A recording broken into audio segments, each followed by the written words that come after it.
quelques mots ce qu'est à la Nantaise. À la Nantaise, c'est l'association des amoureux du FC Nantes, attachée aux valeurs sportives et extrasportives qui ont fait la notoriété du club et qui sont selon nous des valeurs de progrès, c'est-à-dire la formation, l'éducation, le collectif, le jeu.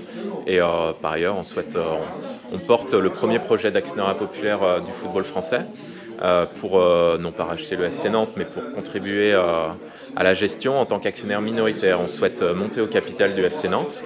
On a aujourd'hui 2300 adhérents et 39 sociétés qui sont membres d'Ala Nantaise.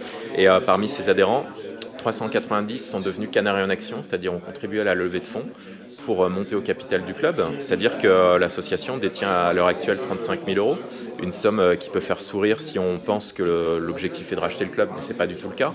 Contribuer... Justement, c'est très important cette précision sur ne pas racheter le club. Est-ce que c'est quelque chose qui a été mal compris à la création de l'association? C'est-à-dire que ça renvoie à des réalités économiques qui sont un peu complexes, mais nous, on ne souhaite pas non plus financer le budget du club. On souhaite compléter le capital. Si on prend le capital actuel du FC Nantes comme référence, c'est 500 000 euros. Avec 35 000 euros, on a déjà 7% du capital actuel du club. Bien sûr, c'est une somme qui va exploser au moment de l'ouverture du capital du club aux supporters. Et une étude indépendante réalisée par la Fédération pour la recherche économique et financière auprès du public de la Beaujoire a démontré que le potentiel économique du projet d'actionnariat populaire à Nantes, c'est 1,7 million. C'est-à-dire on est sur des sommes quand même assez considérables. Il faut avoir conscience aussi du fait qu'il y aura des retombées économiques indirectes, par exemple en termes de billetterie, de sponsoring, de merchandising. Donc c'est un projet réaliste, un projet moderne, puisqu'on est les premiers en France à porter finalement cette démarche qui est déjà une réalité ailleurs en Europe, puisqu'en Allemagne, c'est une obligation réglementaire. Les études du cabinet Deloitte, par exemple, ont démontré que c'est quelque chose de tout à fait vertueux sur le plan de la promotion des valeurs, bien sûr, mais également sur le plan de la rentabilité économique. C'est un système gagnant-gagnant. Et voilà, pour le moment, ça n'est qu'un pari, mais on a la conviction que c'est un pari qu'on va gagner et on sera très fiers de contribuer à la rayonnement de la ville qu'on adore. D'accord. Toi, Florian, en tant que supporter du FC Nantes, un vrai supporter, comme d'autres, un petit regard sur la saison qui s'achève bientôt.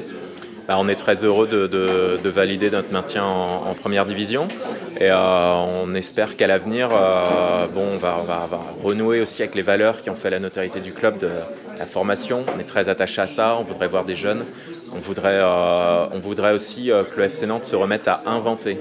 On avait un club qui inventait beaucoup autrefois. C'est vrai que ces dernières années, on ne sait pas trop à quand remontent les dernières inventions et ce projet d'actionnariat populaire novateur, c'est peut-être l'opportunité de retrouver un club qui est à l'avant-garde, un club qui a toujours un temps d'avance sur les autres. C'était la particularité du FC Nantes. On est convaincu qu'on peut y contribuer à nouveau en jouant tous à la Nantaise. D'accord. La question qui fâche toujours un peu avec les Marquita, en 5 ans, vous l'avez rencontré combien de fois? Alors en 5 ans, on l'avait rencontré, on avait été reçu à la Jonelière au tout début de l'association. Et puis plus l'association a grandi, plus M. Kita s'est refermé et a voulu ne pas dialoguer.